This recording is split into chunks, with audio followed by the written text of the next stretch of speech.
the team at sport-social.co.uk.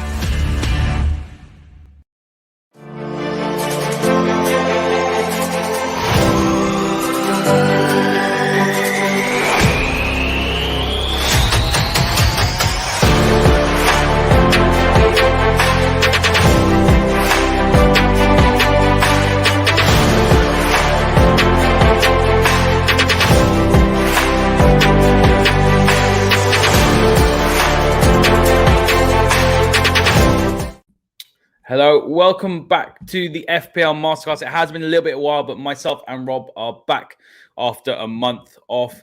And it is game week 27. And it was a big game week, wasn't it, Rob? Last game week. Game week 26. Look, if you triple captain Salah like myself, you're very, very happy. You're moving up the leagues. If you didn't and you burnt the triple captain or you burnt some of your chips earlier on in the season, you're not too happy. But all in all, Rob, we both had good game weeks. We broke the 100-point mark. I have 4 more players tonight.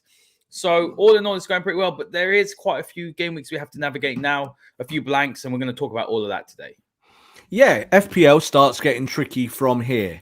So I think when you look at the kind of turning point for the African nations, when that was on, and how people handled their routes out of that and back in for those players. So obviously Mohamed Salah being the main one, there was still a ton of people last week who hadn't bought Salah. They've not brought him back in. Why? Because they hadn't planned for it. They hadn't got the money put aside. When he went to the African nations, they sold him, used the money for other players, and those other players don't get as much points as Mohamed Salah. So there's that to consider. As you said there, the big lottery win, of course, last week for people were those who had the triple captain.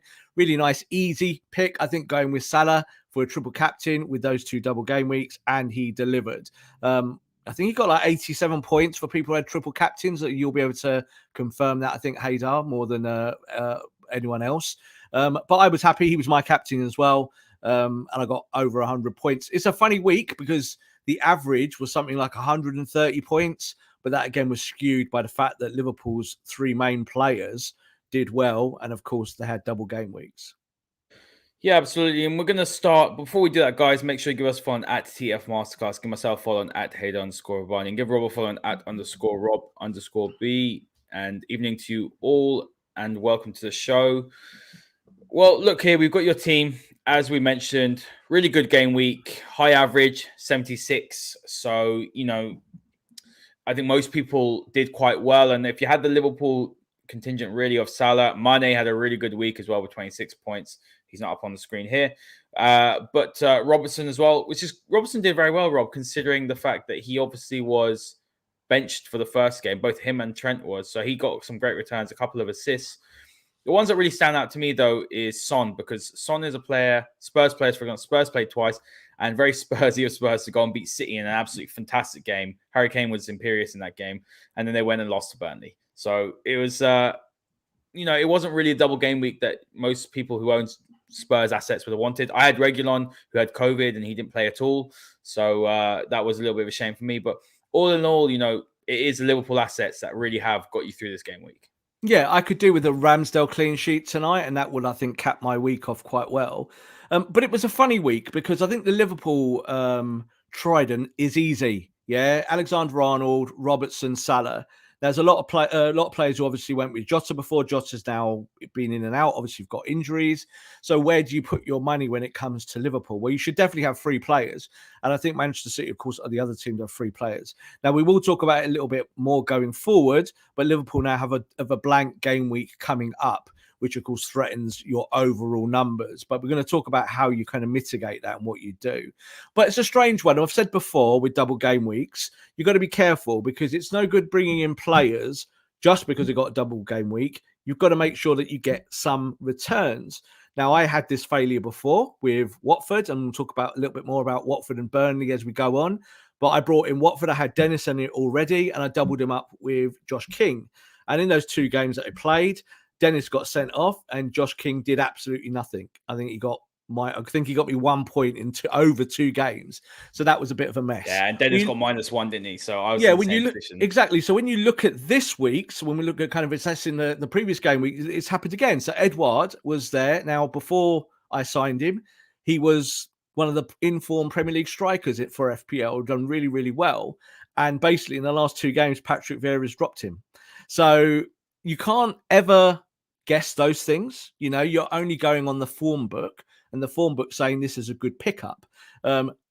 He wasn't a good pickup. So Edouard will probably be leaving my squad before the deadline on Friday at 6 o'clock. Is it 6:30? I think it is. But you look across the rest of the team, as you said, Son, double game week, got me 12 points. But in one of those games against Burnley, did nothing.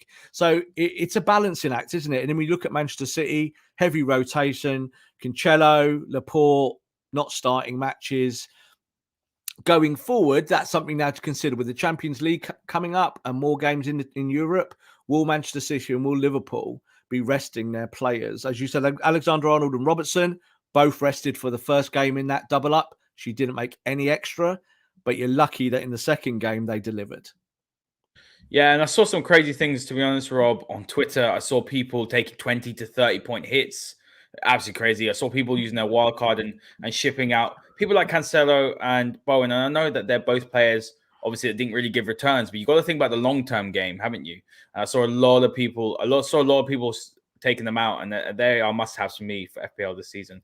But let's move on to the team of the week. So King of the week was Salah with 28 points. He had a lovely, nice return from me. I think he got me 84 points. So I'm very happy because I needed that to move up my leagues. You know, I needed to make sure I played that chip right.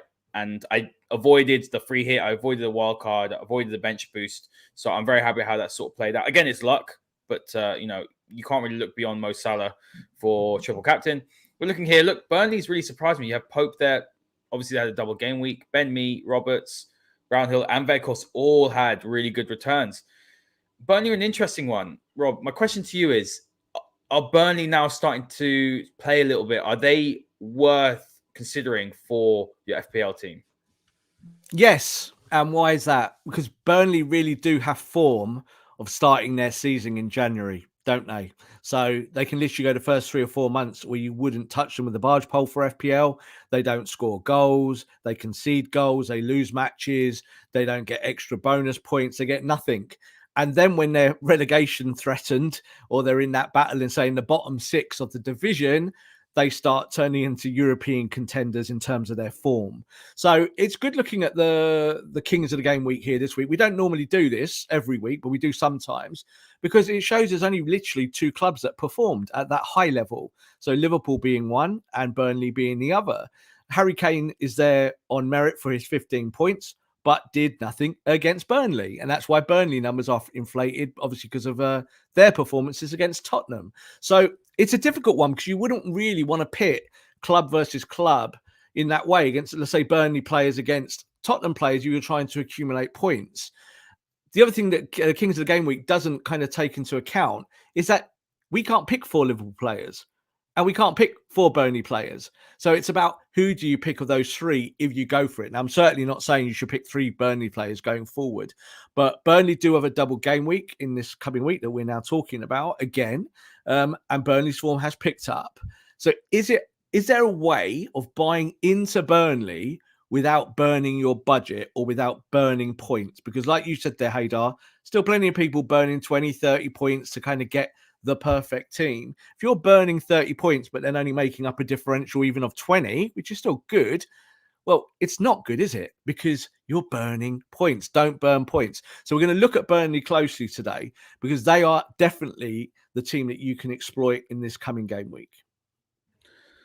Yeah, absolutely. It's a funny story from Alan saying that Rob said don't captain Dennis just because he has a double game week. So of course I ignored him and made him my captain. Look, after that double game, I mean, I actually benched Dennis, and I started.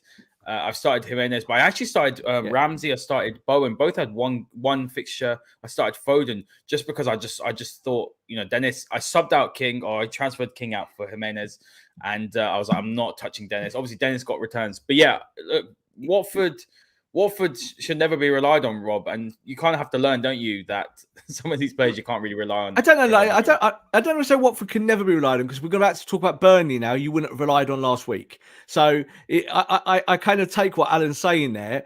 But the facts is that Dennis in his last double game week got -1 point and got sent off. So I'm not going to advise anyone to captain Dennis. If you captain Dennis, good lucky guess. you'd have been better off buying Salah, and captaining Salah would have given you 52 points. So that's the bottom dollar about what was the best version here to do. I still will not be captaining Dennis, but he does show that when Watford win games, and they might well do now in the running, obviously trying to survive, that you're good to have someone like Dennis in your team. I wouldn't buy him in as a new player now, but if you've had him existing when you bought him as a budget player, then I think he's still a really, really good player to have in your team. Yeah, no, he's in terms of value for money and sort of value to points that he's given. He's been really, really good. But I'm looking now to move him out because he hasn't really given returns in the last 5 or 6 games. I know King hasn't in the last 10 games, I believe. I know he scored very recently, but I think, Watford look like they're on their way down, and there are other options. We will talk about Veghorst today, but let's go through game week 27. You can obviously see here that Burnley have a double game week. And as always, it's a sliding scale. So the team at the top has the best fixture, and the teams at the bottom have the worst. But Rob, when you're looking at Chelsea, Liverpool, and Arsenal, all three of them, have got blanks. It's going to be difficult now, isn't it, to navigate? My opinion is I've got 3 Liverpool players. Actually, I've got 2 Liverpool players because Jota's out. I actually took Jota out last week. But I'll be putting them on the bench. I'm not getting rid of Salah. I'm just going to have to ride it out. I might have to make 1 or 2 tweaks. I have got a couple of Arsenal lads. I've got Saka, who I brought in this for the double game week just passed. But it's really difficult, isn't it, now navigating these blanks? And then when you're looking ahead as well, there is a couple of double game weeks coming up for certain teams. Watford have got one, and so have Villa, Leicester, and then you've got Southampton, Newcastle, Wolves as well. So it is very, very difficult. But you've got to plan ahead, haven't you? You've got to plan maybe 2 weeks ahead, 3 weeks ahead near the end of the season. No, I've always said, ideally 3 or 4 weeks ahead, 6 weeks if possible. But things change, don't they, with results, form, injuries, and whatnot. So there's 2 ways of looking at this game week moving forward. So you just said there about the 3 blanks. Let's address them first.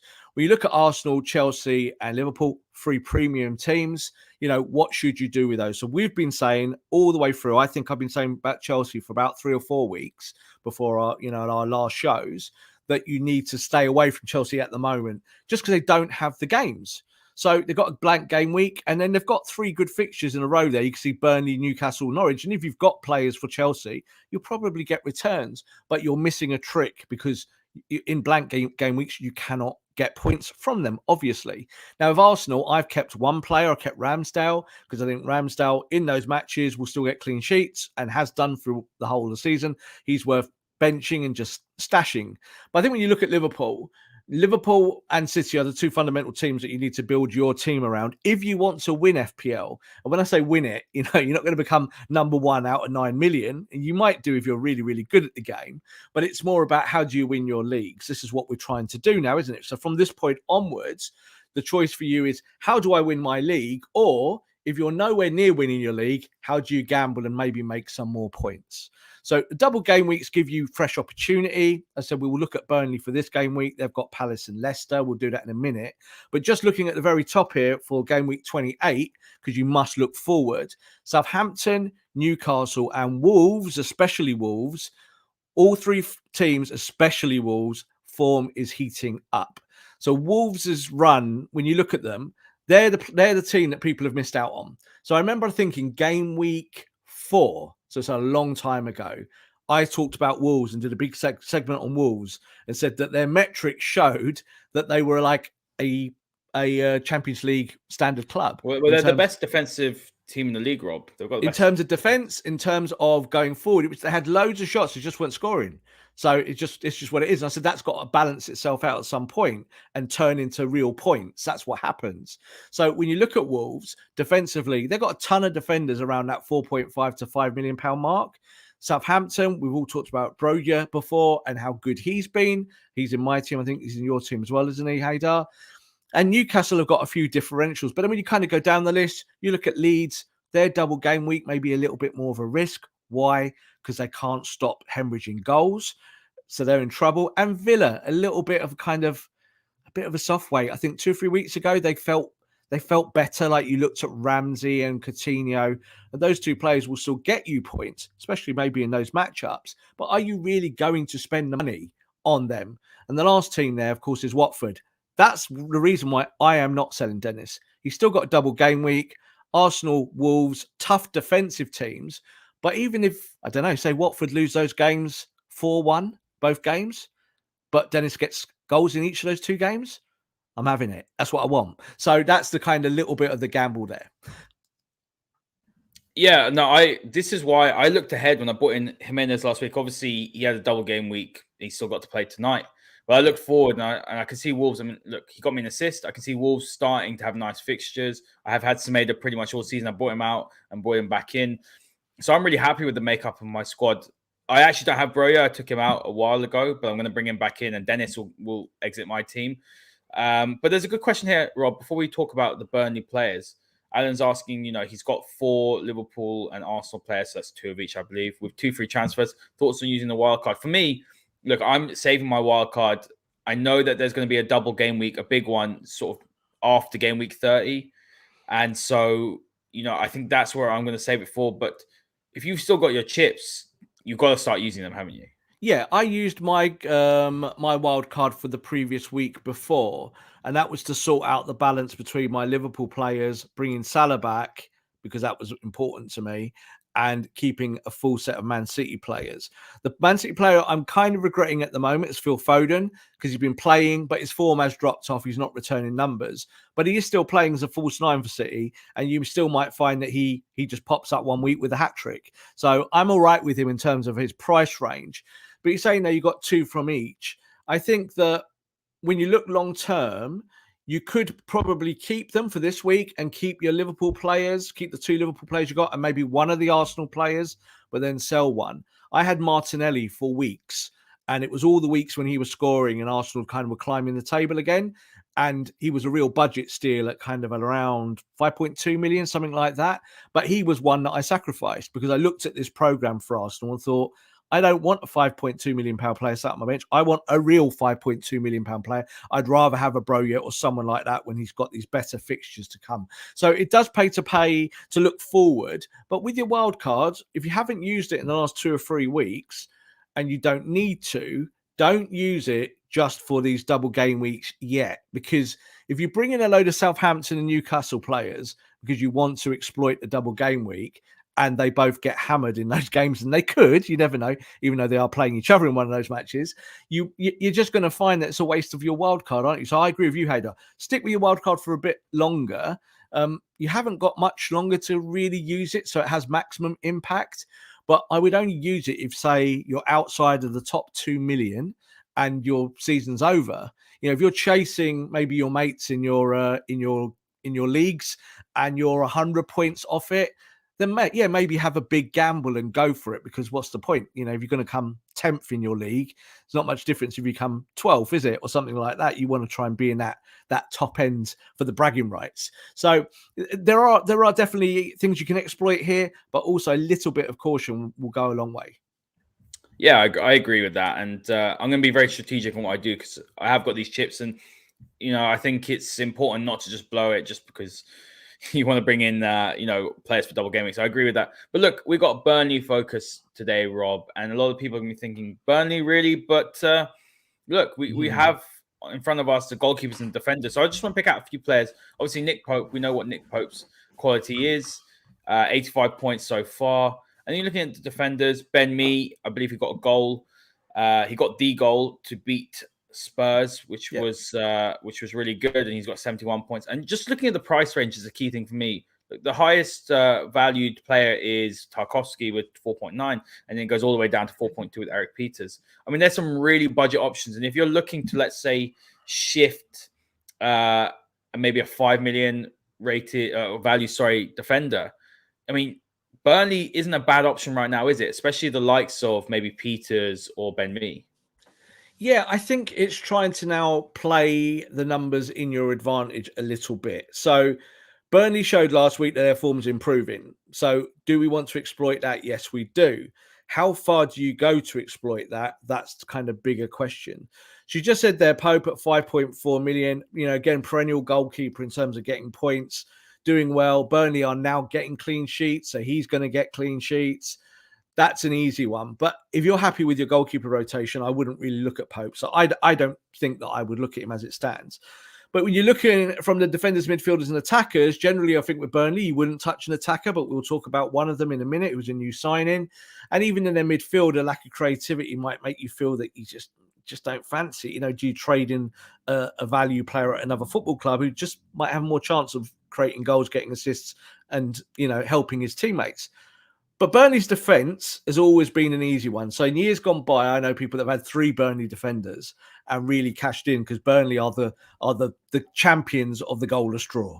You know, so if you're going to get that, you can kind of look into it. So as you said, Me scored the winner the other day. He's on 71 points. But I think when you look down the list, there are better options, because I don't want to spend 4.8 million on a Burnley player. I don't.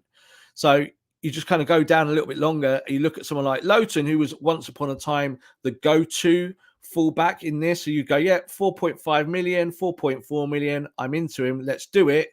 What's happened with Lowton? He's not playing. He's been dropped completely. And it's coincided with this run. So as Burnley have got better, Lowton's been out of the team. Don't buy Lowton. So that's the first bit. So his 56 points there don't mean a lot. But you just mentioned him there a minute ago. It's Peters at 4.2. A very, very easy sign-in to bring in, because he is starting matches. He's a fullback. He's getting points. Those 32 points have been scored in a very, very short space of time. So that's a real big differential in terms of form. And he's an easy bench and stash. So in the weeks ahead, if Burnley have got tough games or run into Liverpool, run into a City, you just put Peters at the end of your bench and you don't worry too much. So, yeah, if we move on as well, Haider, and flick on to the next slide, which shows the midfielders and look at forwards. In weeks gone by, we've talked about Cornet, or Cornet, or however you want to pronounce it. 5.9 million, still expensive for me. 58 points. That doesn't correlate. Injury prone as well. He's had quite a few injuries. He gets knocks. He gets knocks. So, and I think it's the same for you look at McNeil as well. So McNeil's a player that I've had in years gone by, a creative player. But if Burnley are not scoring goals or not getting set pieces, or, you know, he hasn't got the space on the pitch, then not a great signing. Now, I used to have Westwood last year, but I think he went up in price this year, so I didn't touch him. But we have a new contender, and that's Brownhill. So Brownhill, 4.3 million. Nice and budgety. That's what you're looking at. A player with kind of 47 points. We just go back. We just jump to slide there, because we're going to look just down the list as well. Just wait for Haider to scroll through. And then you got the forwards, and you know, you got Jay Rodriguez, who scored against Manchester United and got those points. He's got 35, but that's for the season.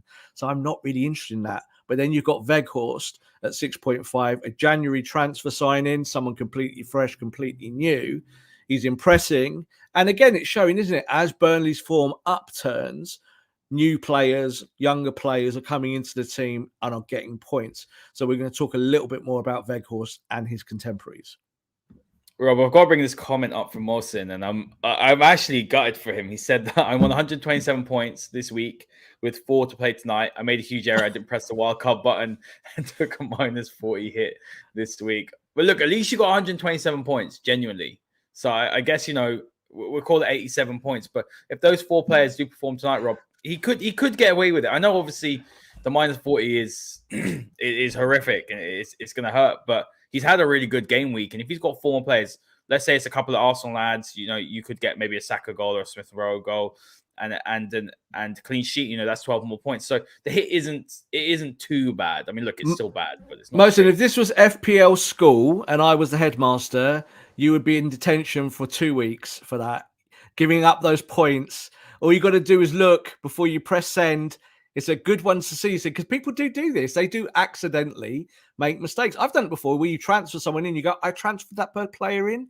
But this is why you've just got to plan ahead a little bit, double check things. You know, don't allow it to go out and happen unless you know it. So 127 points is great, but a 40-point hit, that's just horrendous. So I'm not giving you any dibs for it. I'm not saying well done for any of that. That's a big mistake. You could have had a 40-point swing if you just used your wild card.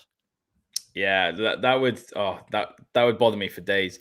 But look, let's talk about Weghorst. Actually, Rob, we haven't talked about Jadon Sancho, so let's just quickly slip that in, because we did say the title was about Sancho and Kane. Sancho and Kane, would you be bringing them in? No, and that's why we haven't talked about them. So Sancho and Kane have done well, and the reason why they were kind of at the top of our show was because they're the big players that are showing good form, and there's no doubt they are showing good form. But I think with Harry Kane, you know, if he's not scoring against Burnley, you've got to question it, haven't you? You've got to say, well, what? How does this look going forward? Jadon Sancho's had good games for Manchester United, but as you saw, and we didn't mention it on the slide before, Manchester United now have the worst run of games in the Premier League. Oh, shocking. So we're not going to waste our time talking about Jadon Sancho just yet, unless he really kind of goes now. So he started to pop. That's great for Man United fans. In terms of FPL, there are still better players to get you points, and Weghorst might be one of them. Let's have a quick sort of scan over Weghorst start at Burnley. Actually, a really good start considering, you know, you don't associate Burnley strikers with being very, very prolific. But, you know, since he's come in, 4.6 form, 14 points last game week, 23 in total. If you look over on the right-hand side of the screen as well, you can see that they've played big teams, Rob. They played Arsenal, United, Liverpool, and Spurs. So there's some really good sides. And considering he's obviously played those teams, 2 assists and 1 goal is a really good return in 429 minutes played. The price is a little bit of a sticking point. I do think 6.5 million isn't cheap. You do get cheaper strikers, but I'm actually looking at him. I'm looking at Broja as well, but they're 2 strikers that I'm thinking, right, they're the ones I'm going to bring in to pair up with Raul Jimenez and Antonio, who's still in my team, even though he has dropped off a little bit. Yeah, this is why I just kind of said about Dennis, because I think it's a kind of, there's a little bit of a gamble there. There's a little bit of make and break. But if you've got a player who in the next 2 or 3 or 4 weeks has got double game weeks, then you should probably sit on them just for now. But I think we look at Weghorst, if you can bring him in for a player that isn't for him, so like we're going to look at my team in a minute, but like someone like Edouard, who I brought in for that double game week specifically and did absolutely nothing, then I think someone like Weghorst is an easy like-for-like swap. But just kind of dig into his numbers a little bit. And you can see he's only played 6 games. So this is everything he's done is in that 6-game period. There's 2 things to really look at here. So he's got 1 goal and 2 assists. Not too bad in his 6 matches. Kind of the 2 games where he got multiple points, so above the normal just appearance fee, is Manchester United, where he got 5 points, you know, not so great for us. And then obviously the Brighton game where he got 12 points. And you look at the minutes played. So this is important. He's kind of playing the whole matches when you go through that. So even at the very top there, Arsenal, his first match, he didn't feature. Interestingly, in those 6 games, Burnley got 4 clean sheets. So again, this should tell you about what to do with Burnley at the moment. So we talked about Peters a minute ago. That's an easy buy-in because the form guide is telling you Burnley are getting clean sheets. If you think Weghorst might get you some points in a double game week coming forward, at 6.5, there's something to think about there. But only make that choice if you know you're not going to lose it in the future. So like, I still think Dennis has shown form as a future. So with a double game week coming up, even against Manchester United, I still think that there are options there for him to score goals. So it's about bringing him in for the right player, because Weghorst, I think, could be a long-term member of your team. It's just that he's going to be a bench player, you know, and are you going to spend 6.5 for a bench player, or are you going to be looking for someone who's around the £5 million mark? You can make that choice if, like, we said here, Motion had his wild card. He might be able to move him in and out in weeks to come by using a wild card. But if you haven't got your wild card anymore, then I would be very careful about that. Let's move on to Peters. We'll quickly touch on him because we have had that discussion. Look, 4 clean sheets, as you mentioned, in those last 6 games. And he's got some good form at 4.4 million. At 4.2 and only owned by 0.5%, which is absolutely crazy. He is a differential. And with a double game week coming out for Burnley, he is making sense, especially, and we'll talk about your team, but you have got someone like Dallo, haven't you, in your team? United have got some hard fixtures. Dallo's about 4.5 million, I think. So, you know, it does make sense, doesn't it? Yeah, I think Dalot's about 4.3 at the moment, or 4.2. And the things with Dalot is that he was a differential. So when Aaron Wan-Bissaka got injured or was out of the team, it was easy, wasn't it? Because you could see he was playing games. But we've seen now, obviously, also in the Champions League match, that Wan-Bissaka is back. There might still be this thing about, do United want to keep clean sheets more than being progressive? That might be a thing as well. So is it time to move Dalot out? So probably yes. And if you've got someone like Peters who's getting clean sheets galore and got a double game week, it makes kind of sense. But when you look at his numbers there, game week 26, 13 points. It's fantastic. As you said, ownership, less than 1%.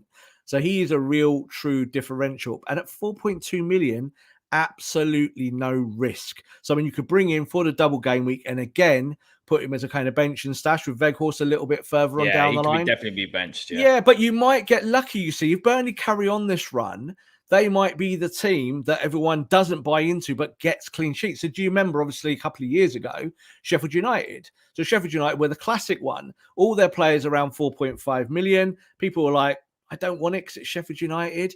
And everyone who took the Sheffield United option early in the season won their leagues because of Sheffield United. Burnley might be the team that wins you your league now in these final weeks of the season, more than even, say, Liverpool or Man City, because everyone's got the same players, you see. You know, everyone's got Salah, and if you haven't got Salah, you're doing it wrong. So that's kind of the way to look at it. How do you find the extra points? Someone like Peters could be a very, very easy differential.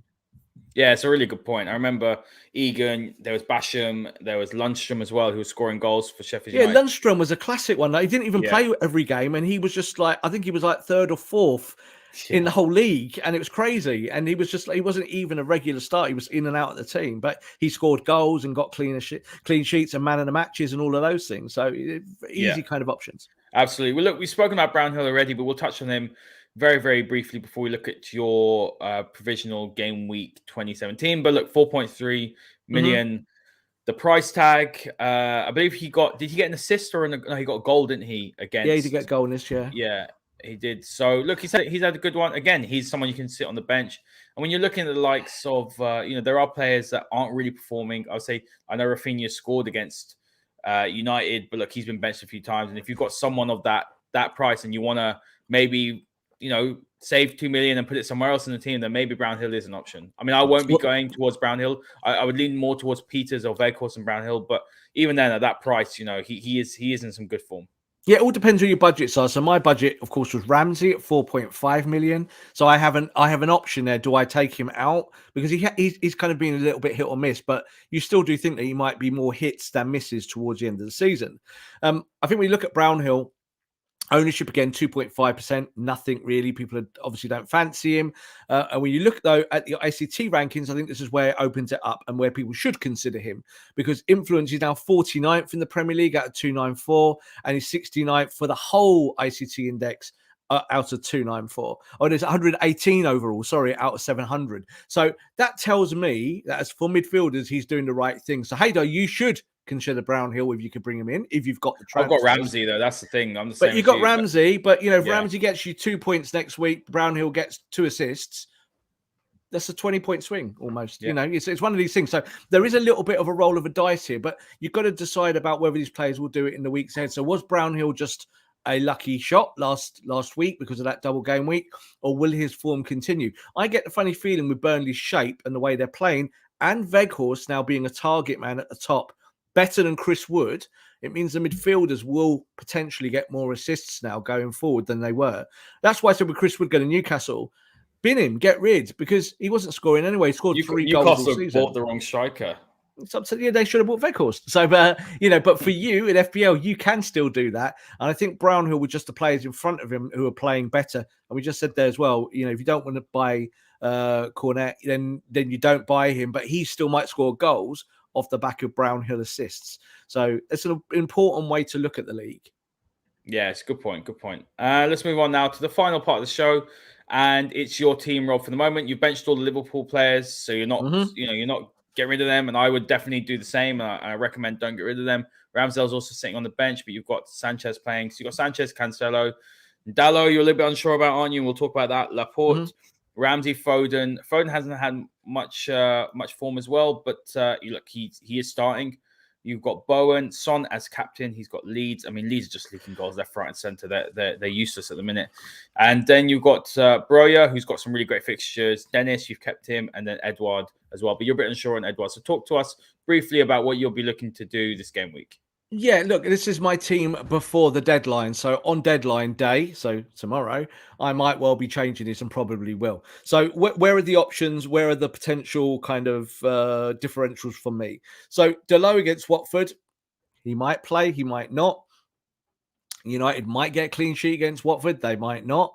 But I just think with Dalot, it's about is there a way of buying a player in who is potentially going to get more points? So for me, with Peters, with 2 games, he's going to get me probably 4 points with even just by playing.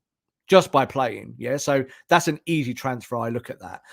You have to stick with City players this week because your Liverpool players are out and you have to hope that they do well against a poor Everton side. And again, it's about matchups. So, we talk about Bowen, talk about Son. Their matchups there are Wolves and Leeds. So that's a kind of little bit of a swing one way or the other. Wolves, very difficult to beat, but Bowen is in great form. And then on the flip side for Son, even though Spurs are in weird form, Son against Leeds, come on. You would expect that he's going to score. So this is why I said stick with Son here rather than say go Harry Kane. Because if you're going to spend an extra 3 or 4 million quid on Harry Kane, the point is why? I'd ask people that when you could have Son who could just got the same amount of chance to score. But just at the top end, trying to look at there, Broja, Dennis, and Edouard. For me, Edouard, it's kind of like, he's playing Burnley. And say 5 weeks ago, I stick with Edouard. I go, Burnley not very good. They're not getting clean sheets. Now that they are. Now, of course, I want to move this player out. He played 1 minute in the last match in Palace's double up. Something's going on there. Patrick Vieira's fallen out of him somewhere or the other. He's not playing. He's gone from being a surefire starter, even in the biggest matches, to now not playing against even the smallest teams. So you've got to listen to that kind of advice. You've got to kind of look at that and say, don't go with players like that. Move them out quickly. So I have actually got a double transfer this week. I've got 2 transfers free, but I'm only going to use 1. Because next week is a much bigger double game week. I'm just going to probably take out Delo, I think, for Peters, or I might take out Edouard for Weghorst, depending. I'll decide that tomorrow. But one of those 2 will go, and I will keep my double transfer for next week when I can then exploit it with there's a much bigger, wider double game week than this week. But my team is still relatively happy with it. I think that starting 11 gets points, fingers crossed, should still let me hit my averages. Son is my captain. Bowen is my vice. And then the other players, not particularly fancied, but look, if City do well against Everton, get a clean sheet, and Foden gets a couple of goals, I'm going to get 60 or 70 points. So it's easy. So stick to the easy formula. I'm going to let my Liverpool players have a week off with Ramsdale, and then I'm bringing them back in for the following game week. And the Liverpool, of course, do have a big double game week themselves coming up in 2 weeks' time. So do not burn your Liverpool pieces. Yeah, absolutely agree. And look, guys, make sure you hit the like button, hit the subscribe button. Remember, the deadline is tomorrow. So we're recording this on Thursday, so the deadline is on Friday. So please don't miss the deadline. Rob, thank you for joining me. As always, guys, give us a follow on at TF Masterclass. Give myself a follow on Haider_Rubbani, and give Rob a follow on at _Rob_B. Keep safe, guys, and we'll see you next time. This podcast is part of the Sports Social Podcast Network.